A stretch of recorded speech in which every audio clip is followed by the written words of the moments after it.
Salut à tous, on se retrouve pour l'épisode 1950 du Zap Image. On commence aujourd'hui en ce vendredi 23 septembre avec des anniversaires. On peut voir par exemple que le défenseur colombien Yerry Mina il fête aujourd'hui ses 28 ans.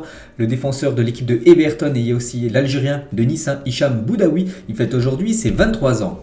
On va parler maintenant de tout ce qui s'est passé lors de la soirée d'hier. Il y avait quelques matchs de Ligue des Nations. On commence tout d'abord avec l'équipe de France. Donc déjà j'ai fait un débrief les gars sur cette rencontre. C'est sur une de mes chaînes secondaires. J'ai mis dans l'onglet communauté pour ceux qui veulent avoir le débrief complet de ce match. Donc on va revenir avec quelques infos en plus. Donc l'équipe de France s'est imposée 2-0 hier contre cette sélection autrichienne. Donc Kylian Mbappé buteur, Olivier Giroud également buteur. Donc une victoire logique et méritée des Bleus. Donc déjà d'après les statistiques, voilà, peut-être ceux qui n'ont pas vu le match, vous voyez les stats. Donc là bien sûr l'équipe de France a mérité totalement sa victoire. Ils ont été totalement supérieurs à cette équipe autrichienne qui a très peu montré de choses. Aucune frappe cadrée pour l'Autriche. Donc voilà, si tu cadres aucune frappe dans le match, tu ne peux pas marquer. L'équipe de France, c'est plus de 6 tirs cadrés, 2 buts. Il y a eu plus de 22 tirs quand même pour les Bleus. Donc voilà, une victoire où il n'y a pas de débat bien sûr. L'équipe de France mérite totalement sa victoire.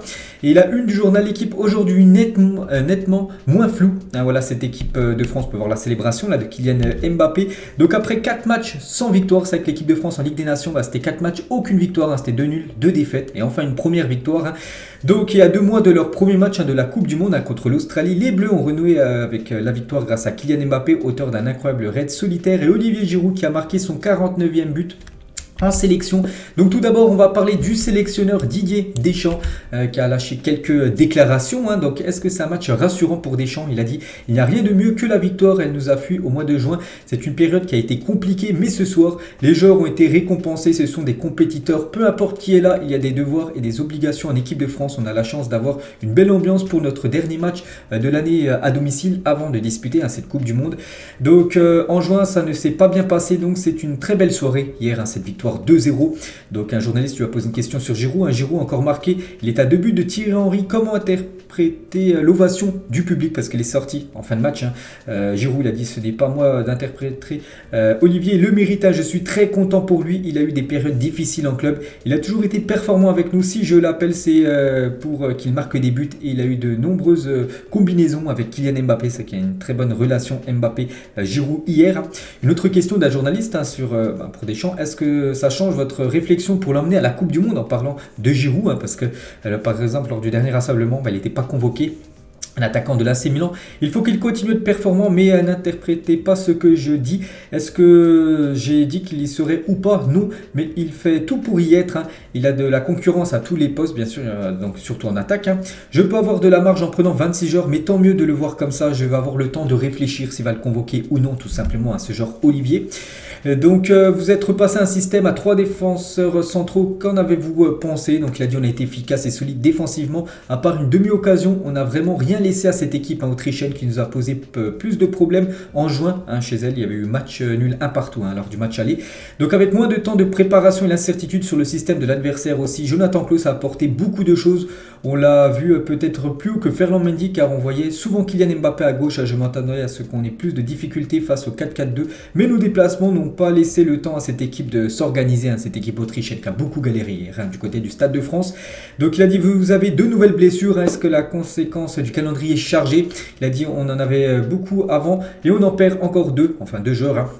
On parlera tout à l'heure des 2 joueurs qui sont blessés. Bref, donc les raisons, ce sont l'accumulation et le peu de temps de récupération. Il n'y a pas eu un match en club ou ici qui permet aux joueurs d'être tranquilles. On n'est pas épargné, mais en avoir 2 de plus, ça fait beaucoup. J'espère en avoir aucun dans 2 mois. Bien sûr, je vous montrerai toute la liste des joueurs blessés actuellement en équipe de France. C'est incroyable, c'est l'hécatombe côté bleu.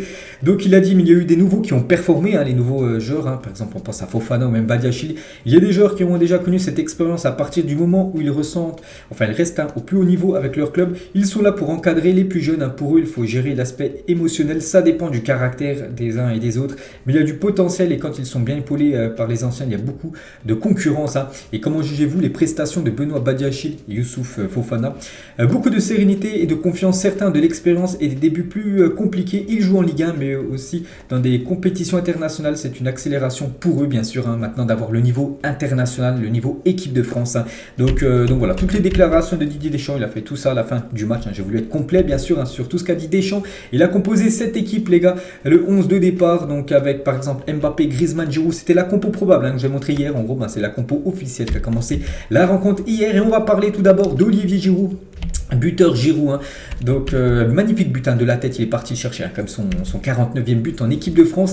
Il a été buteur et aussi passeur D, c'est lui qui fait la passe D pour le raid solitaire tout simplement de Kylian Mbappé. Ça compte en passe décisive, donc un but et une passe D pour Olivier Giroud. Donc Giroud est devenu hier soir le plus vieux passeur en équipe de France avec sa passe D, le plus vieux buteur en équipe de France et le plus vieux joueur à être décisif en bleu, incroyable. Donc Giroud est devenu le plus vieux buteur de l'histoire de l'équipe de France à 35 ans et 357 jours exactement. Donc il va fêter là très prochainement, je sais pas quand c'est, et voilà, dans quelques jours, tout simplement son anniversaire. Il va fêter ses 36 ans là dans quelques jours, Olivier Giroud. Et toujours avec lui, donc c'est son 49e but en équipe de France, donc il revient à 2 unités de Thierry Henry, parce que regardez le top 10 des meilleurs buteurs de l'histoire des Bleus, donc toujours Thierry Henry le premier, 51 buts, et Giroud maintenant juste derrière, 49 buts pour Giroud. Donc voilà, s'il joue par exemple le match contre le Danemark, s'il joue la Coupe du Monde, donc il y a des chances quand même que Giroud dépasse Thierry Henry, peut-être même sur cette année 2022. Et toujours avec Deschamps sur Giroud, il s'est trouvé dans des situations très compliquées ces dernières années avec peu de temps de jeu, et à chaque fois qu'il a été en équipe de France, il a été performant. C'est très bien pour l'équipe de France bien sûr d'avoir ce joueur Olivier Giroud. Et un mot pour décrire Olivier Giroud en équipe de France, pour moi c'est un joueur indispensable au bleu, en espérant que Deschamps l'appelle bien sûr. Bon, je mettrai quand même Benzema titulaire bien sûr, mais voilà, le faire rentrer en cours de jeu, il peut débloquer des situations, l'attaquant milanais. Et on peut voir qu'il a obtenu la note de 7 sur 10 aujourd'hui dans le journal L'équipe. La même chose pour Mbappé, 7 sur 10. Par exemple, Varane a obtenu la note de 8 sur 10 aujourd'hui dans ce journal L'équipe. Et on va parler cette fois-ci de Kylian Mbappé, les gars. Donc, Kylian a marqué un beau but. Bon, il a eu beaucoup de déchets aussi, Kylian, par rapport dans ses passes, dans les dribbles qu'il a tenté. Il a perdu énormément de ballons, mais bon, il a été décisif, Kylian. La célébration de Kylian Mbappé en mode photo, une petite célébration. Et un record, les gars. Donc, Mbappé a joué hier son 58e match avec l'équipe de France. Personne n'avait autant joué avec les Bleus avant l'âge de 25 ans. Incroyable, donc c'est un record tout simplement du côté de l'équipe de France. Et sur ces 58 matchs disputés hier, 28 buts déjà en équipe de France. Donc voilà, 58 matchs, c'est stats complètes en équipe de France. 58 matchs, 28 buts, 17 passes décisives. Il a remporté la Coupe du Monde, il a remporté la Ligue des Nations. Et maintenant, il est dans le top 10 des meilleurs buteurs de l'histoire des Bleus. Il fait son entrée tout simplement. Kylian Mbappé, j'ai montré cette photo là il y a quelques secondes avec Olivier Giroud qui est deuxième. Mais Mbappé, on peut le voir maintenant 10e ex-aequo avec Youri Djorkaeff. Les deux sont à 28 buts. Donc voilà, Mbappé est très jeune. On voit Mbappé marque encore beaucoup de buts en équipe de France. Donc il pourrait bien sûr arriver peut-être dans les 5 premiers, 3, peut-être être le meilleur buteur de l'histoire des Bleus. D'ici quelques saisons, bien sûr, Kylian, vu que c'est un joueur très précoce. Et toujours avec Kylian, donc l'équipe de France a remporté 15 de ses 16 matchs officiels lorsque Mbappé a été buteur. Donc voilà, quand il marque, souvent l'équipe de France s'impose. Et Mbappé, il a dit à la fin du match, la priorité c'est la sélection. J'espère que je vais jouer dimanche contre le Danemark. Je suis toujours prêt à jouer, même en club. Le coach a dit qu'il y aurait une rotation en club là du côté du PSG. On va voir comment ça va se passer en revenant, mais lui voilà, il est prêt à disputer un match. Il n'a pas besoin de repos. Voilà, dimanche, il est prêt à débuter directement la rencontre en tant que titulaire, bien sûr. Si Deschamps a besoin de lui, et Deschamps bien sûr a besoin de Mbappé. Et toujours avec Kylian, donc une réponse intéressante de Kylian Mbappé sur son rôle au PSG et en équipe de France qui est totalement différent. Il a dit, je joue différemment, on me demande d'autres choses qu'en club, j'ai beaucoup plus de liberté ici avec les Bleus. Il y a un numéro 9 qui occupe les défenses, donc voilà, Giroud. À Paris, on me demande de faire le pivot, c'est différent, c'est vrai qu'il joue pas le même, c'est pas le même style de jeu de Mbappé en équipe de France et du côté du PSG. Et Mbappé, les gars, il a été questionné sur ses droits d'image, vous savez, où il avait refusé de prendre une photo. Ce n'est pas que moi, mais tout le groupe, si je dois être critiqué et prendre la lumière pour le groupe, ça ne pose pas de problème. Le plus important, c'est que mes coéquipiers soient contents, bien sûr, donc voilà, par rapport au communiqué officiel de la FFF, voilà, qu'il y a eu un accord entre les joueurs, on va dire, et les sponsors pour que tout soit OK pour tout le monde. On va parler d'Aurélien Tchouaméni, les gars, il a été énorme. Regardez ses stats en première période, 100% de dribbles réussis, 94% de passes réussies, 37 ballons touchés, 3 duels gagnés sur 3 tentés, une passe clé, donc une passe qui amène un tir. Excellent match d'Aurélien Tchouaméni. Donc là, c'est seulement en première période, on peut voir ses stats complètes, si vous voulez, lors de tout le match qu'il a disputé. Et voilà, un joueur maintenant, tu as l'impression que ça fait seulement 10 sélections qu'il joue avec l'équipe de France, tu as l'impression que c'est un joueur, voilà, ça fait plus de 10 ans qu'il joue en bleu, tellement qu'il est adapté bien sûr à ce style à ce système de l'équipe de France. Et Tchouaméni, les gars, il a dit une année réussie en devenant titulaire au Real et en équipe de France, oui, mais rien n'est fait, il faut continuer à travailler de plus en plus, hein, voilà, pour bien sûr essayer de garder cette place de titulaire en club et en sélection. Et toujours avec Tchouaméni sur son match aux côtés de Fofana, parce qu'avant c'était la paire de milieu du côté de Monaco, on sait que maintenant c'est un joueur du Real, Tchouaméni, et je pense que ça s'est très bien passé, hein, vous avez pu voir la complémentarité qu'on a, même si on n'avait pas joué ensemble depuis longtemps, rien n'a changé bien sûr entre Tchouaméni et Fofana qui se sont très bien trouvés hier. Mais on va parler de Youssouf Fofana, les gars, gros match pour sa première en équipe de France, on peut voir là les stats, ce soir 100% de dribble réussi, 86% de taux de passe réussi, 84 ballons touchés, 2 interceptions, une passe clé, un gros match très complet, surtout pour une première quand même en équipe de France, donc voilà, félicitations à lui, il n'y a rien à dire. La même chose aussi pour Benoît Badiachil en défense, une défense à 3. Un match très propre de la part du défenseur monégasque Griezmann, les gars. Griezmann, on sait qu'il a depuis quelques mois il a un peu du mal, surtout que là il joue peu maintenant du côté de l'Atlético. Il a fait un bon match, il faut l'avouer hier, il a été performant, il était au hauteur d'une passe décisive sur le but de Giroud, c'est lui qui fait la passe D en plus, il centre du pied droit, on sait que c'est son mauvais pied. Ferland Mendy aussi a fait un bon match, ou même William Saliba qui a remplacé Jules Koundé, qu'on va parler là dans quelques secondes. On va parler Jonathan Klaus, les gars, est devenu hier soir le 85e joueur de l'OM à porter le maillot de l'équipe de France. Le club olympien est le plus représenté de tous, voilà, donc une petite info concernant l'OM et l'équipe de France. L'OM c'est le club où il y a le plus de joueurs qui ont évolué avec les Bleus. On va parler dans cette soirée qui a été quasiment parfaite, du seul point négatif on va dire, donc c'est Jules Koundé, les gars, qui est sorti sur blessure, et ça bien sûr c'est pas du tout une bonne nouvelle. On sait que la Coupe du Monde c'est dans moins de 2 mois, et voilà, c'est pas sur un coup, c'est ça surtout qui est inquiétant, c'est musculaire, et voilà, musculaire c'est toujours plus grave on va dire que sur un coup bon ça peut être grave, mais voilà, musculaire ça peut prendre plusieurs semaines voire plusieurs mois, donc voilà. Et tout porte à croire que Jules Koundé souffre d'une déchirure musculaire. Donc là aujourd'hui il va passer des tests. Donc demain les gars je vous dirai vraiment ce qu'il a. Mais bon, ça pourrait être plusieurs semaines, voire peut-être plusieurs mois. Peut-être j'ai entendu des infos que ça pourrait être 2 mois. La disponibilité, n'oubliez pas que la Coupe du Monde c'est dans moins de 2 mois. Donc ça c'est un gros coup dur pour l'équipe de France et aussi pour le FC Barcelone. Donc déjà c'est sûr, voilà, c'est officiel. Il ne jouera pas le match contre le Danemark. Il est forfait. Jules Koundé, on lui envoie beaucoup de force. Un bon rétablissement à lui. Et la même chose les gars pour le gardien Mike Maignan qui est également sorti sur blessure. C'est à la mi-temps, il a été remplacé par Alphonse Areola, et c'est incroyable l'hécatombe du côté de l'équipe de France. Tous ces joueurs actuellement sont blessés du côté des Bleus, c'est incroyable, à moins de 2 mois de la Coupe du Monde, en espérant que voilà, tout soit rétabli pour cette future Coupe du Monde. Et lui aussi les gars, donc il devait jouer avec l'équipe de France, du coup il devait être dans le rassemblement, du coup il a dû annoncer son forfait parce qu'il est blessé, et du coup il souffre d'une entorse du genou. C'est Boubacar Kamara, l'ancien Marseillais, maintenant joueur de Aston Villa. L'ancien Marseillais va probablement rater la Coupe du Monde, parce qu'en gros c'est une blessure qui met 2 mois à guérir, et du coup voilà, ça serait tout juste. Donc du coup Kamara les gars devrait être forfait pour la Coupe du Monde, et ça bien sûr c'est un gros coup dur pour le joueur. Le tifo des supporters au Stade de France, 12 ans de passion à vos côtés. Donc voilà, c'est les irrésistibles français en gros qui suivent l'équipe de France partout où ils jouent. Donc 12 ans déjà que ce groupe de supporters a été créé. On peut voir le magnifique tifo bien sûr en début de rencontre. On va parler de l'autre match dans le même groupe que l'équipe de France est entre la Croatie et le Danemark, et c'est les Croates qui se sont imposés 2-1.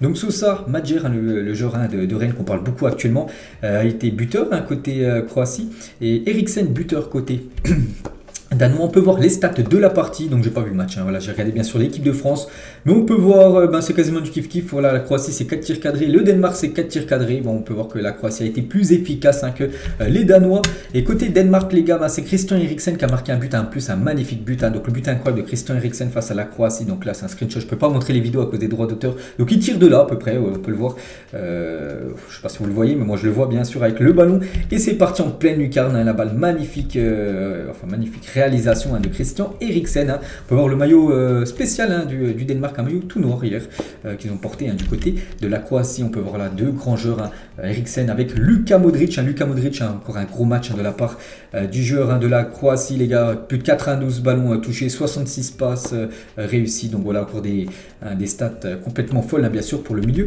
du Real Madrid. Et du coup le classement de ce groupe A de la Ligue A tout simplement. Donc la Croatie du coup repasse devant le Danemark à une journée de la fin.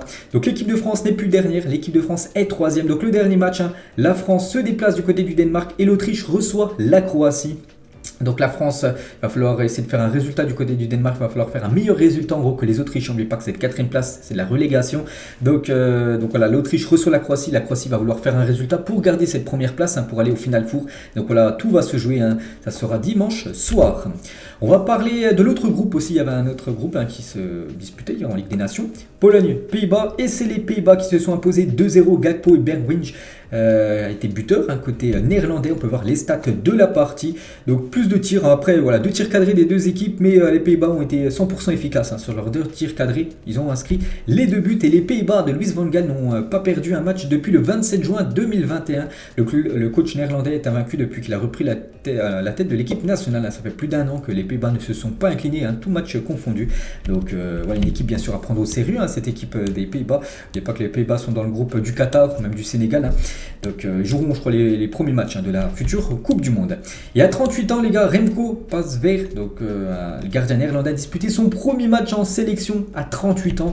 Donc il a commencé titulaire hier, ce gardien, les gars, qui a les cheveux blancs, mais il est toujours joueur en activité. Il joue du côté de l'Ajax Amsterdam. Il joue tous les matchs. On peut voir là, par exemple, contre la défaite contre Liverpool ou même la défaite contre Alkmaar, là, il y a quelques jours, le 18 septembre. Il était titulaire. Il joue à chaque fois toute la rencontre du côté de l'Ajax. Et à 38 ans, il découvre enfin la sélection néerlandaise. On va parler d'un autre gardien, le gardien adverse, Snodzi, le gardien de la Juventus. Et petite embrouille entre Snodzi et Weghorst hier soir. On peut voir là que c'était chaud entre le gardien polonais et le joueur néerlandais. Donc ils se sont poussés les deux. Toujours sur cette rencontre, on va parler d'une autre mauvaise nouvelle pour le Barça après Koundé, les gars. C'est Memphis Depay, un autre Blaugrana. Memphis Depay est au sol. Le Néerlandais va céder sa place. C'est à la 49e minute. On peut voir voilà, qu'il est blessé aussi. Ça sent une blessure musculaire. Comme j'ai dit, musculaire, c'est toujours plus grave souvent qu'un coup.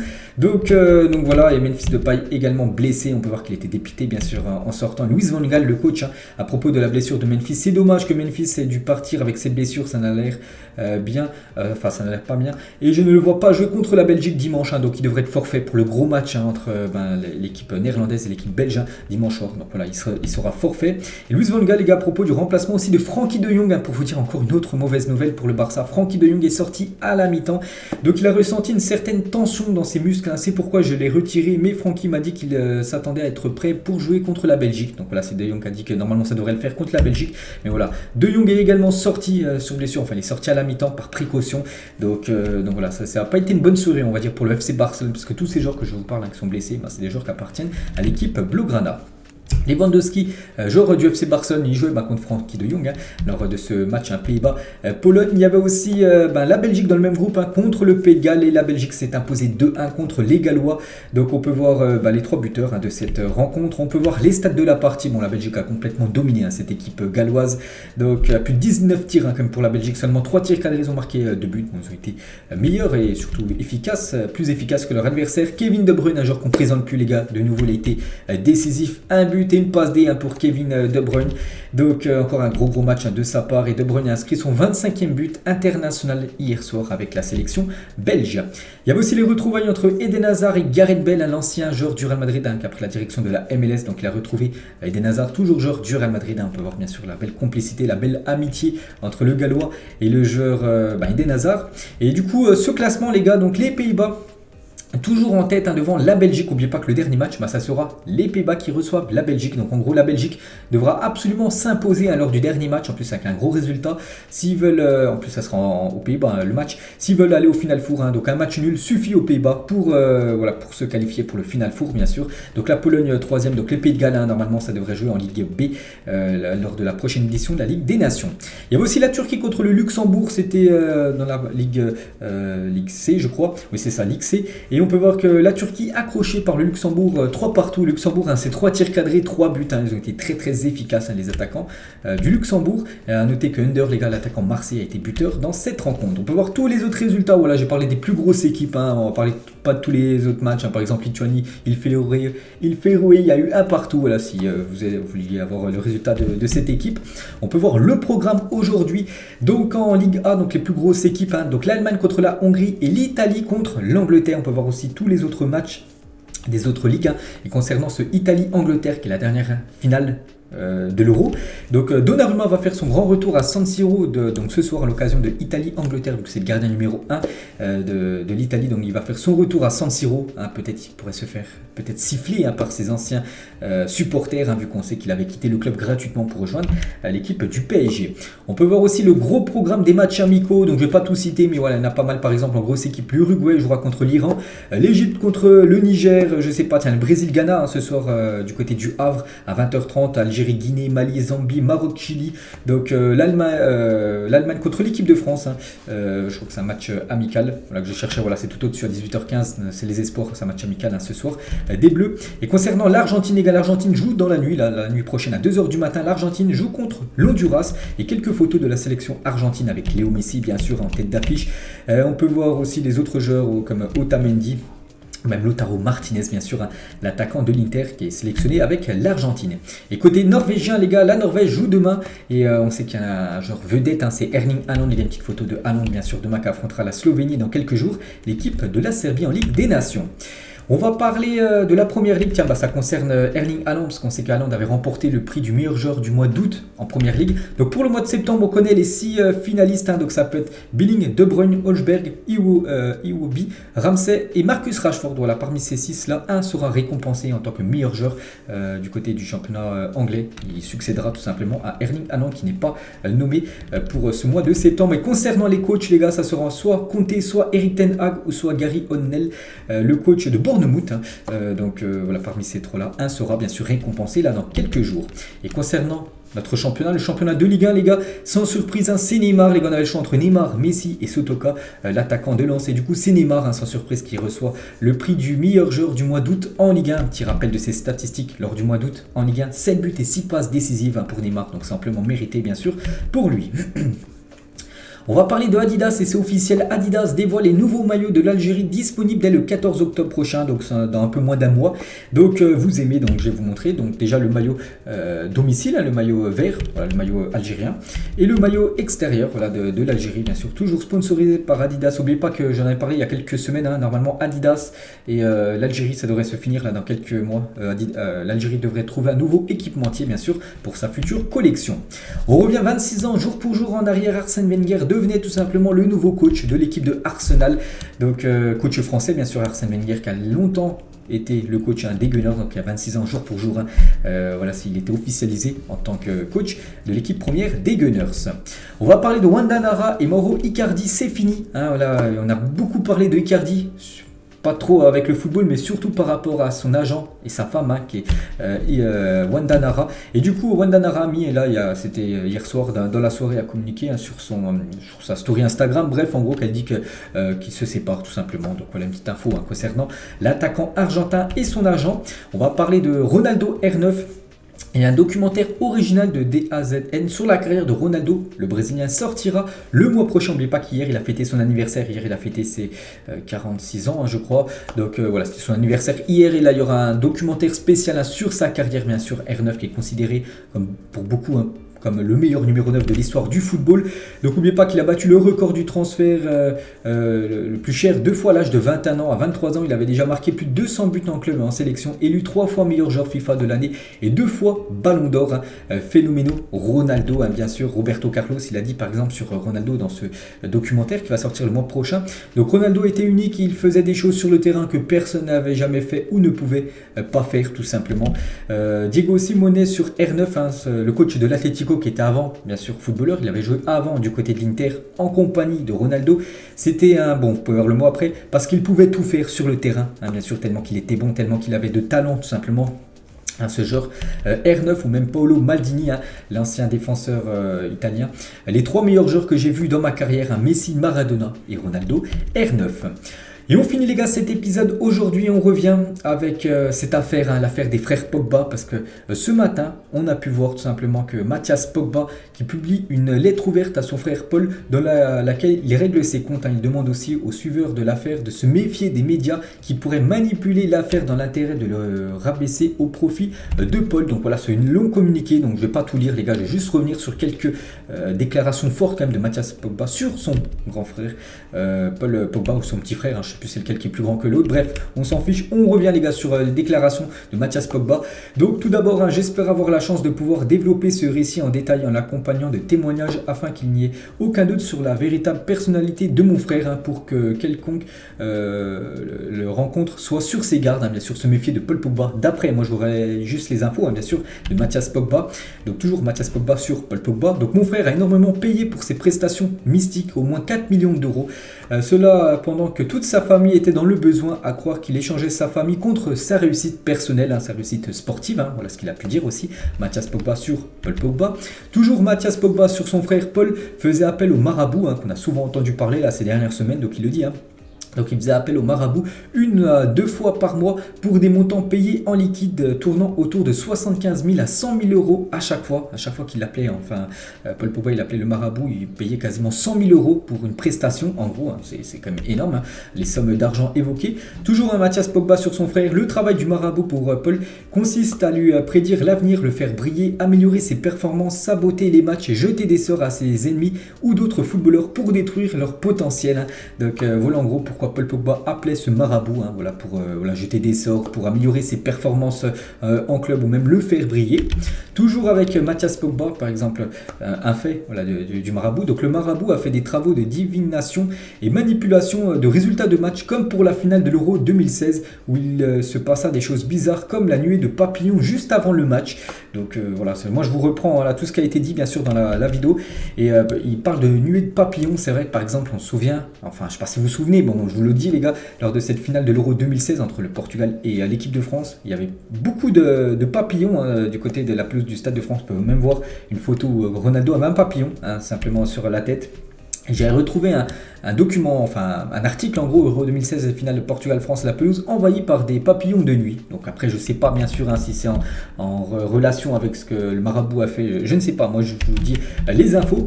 Toujours avec Mathias Pogba les gars, dans le même temps que le maraboutage, Paul faisait tout pour se rapprocher de Kylian Mbappé, prétendant l'apprécier et être son ami, cela alors que derrière son dos, il lui faisait de la sorcellerie afin de saboter ses matchs. Donc il parle toujours de Kylian Mbappé. Donc Paul a travaillé avec son marabout pendant la Ligue des Champions pour s'assurer que Manchester United passe contre l'équipe du PSG, souvenez-vous, où le PSG s'est imposé 2-0 du côté de Old Trafford, puis après Manchester s'est imposé 3-1 du côté du Parc des Princes. Donc en gros il dit que ce match a été marabouté, en gros. Donc le sorcier a été chargé de neutraliser Kylian Mbappé qui connaissait une ascension rapide. Kylian fut l'ombre de lui-même face à une équipe réserve de Manchester United. On se souvient, c'était une équipe de Manchester très remaniée, avec beaucoup de joueurs de l'équipe réserve qui avaient commencé titulaire. Ils avaient créé la surprise en battant et surtout en éliminant l'équipe du PSG. Donc voilà ce que dit Mathias Pogba, que le marabout aurait eu quelque chose à faire dans cette rencontre. Donc voilà. Toujours avec Mathias Pogba, mon frère a rencontré le marabout grâce à Serge Aurier qui lui a recommandé. Et toujours avec Mathias Pogba, donc voilà la dernière déclaration. Donc aujourd'hui, ce que j'espère, c'est que mon frère se réveille. Je veux qu'il assume sa responsabilité et que notre famille sorte du guêpier mortel dans lequel il nous a mis. Je pourrais me faire tuer n'importe quand par sa faute. Je veux juste une vie normale. Donc c'est la dernière déclaration de Mathias Pogba. Donc voilà, toutes ces déclarations, il y en a encore plein d'autres. Voilà, j'ai essayé d'en sélectionner quelques-unes. Voilà, sur Mathias Pogba, ou cette vidéo ce communiqué qui est sorti ce matin. Donc je vous dis aujourd'hui, voilà tout ce qui est sorti bien sûr sur cette affaire des frères Pogba, qui va encore on va encore en parler bien sûr pendant longtemps. Donc voilà les gars, tout ce qu'il y avait à dire aujourd'hui. J'espère que ça vous a plu à cet épisode. Donc nous on se retrouve demain tout simplement pour le prochain numéro. Bonne journée à vous et à plus tard.